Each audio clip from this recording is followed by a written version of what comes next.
భూమిని, గగన్ పూరి ఇద్దరు అపార్థం చేసుకునేలా అపూర్వ చాలా పక్కా ప్లాన్ ప్రకారం భూమిని ఇరికించేసి ఉంటుంది.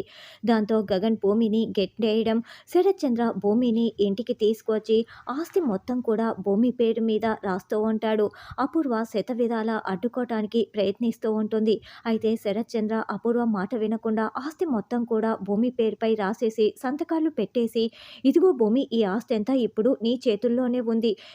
నీకు తెలియకుండా ఒక్కడు ఒక్క పైసా ఖర్చు చేయటానికి వీల్లేదు. ఇవిగో అమ్మ పత్రాలు అంటూ భూమి చేతిలో పెడతాడు. దాంతో అపూర్వ, నక్షత్ర ఇద్దరు తల పట్టుకొని టెన్షన్ పడుతూ చూస్తూ ఉంటారు.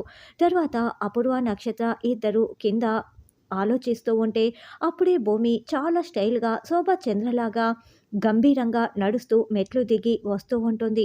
"మమ్మీ అటు చూడు మమ్మీ" అని నక్షత్ర చూపిస్తూ ఉంటే శోభ చంద్రలా నడిచి వస్తున్న భూమిని చూసి అపూర్వ టెన్షన్ పడుతూ ఉంటుంది.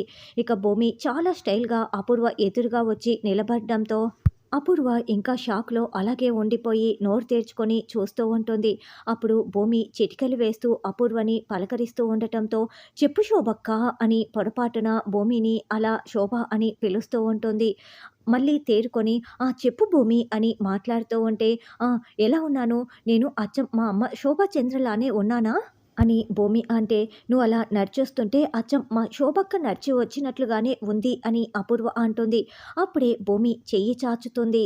అప్పుడు అపూర్వ భూమికి షేక్ హ్యాండ్ ఇవ్వబోతూ ఉంటే భూమి వెంటనే నక్షత్ర చెంప పగలగొడుతుంది.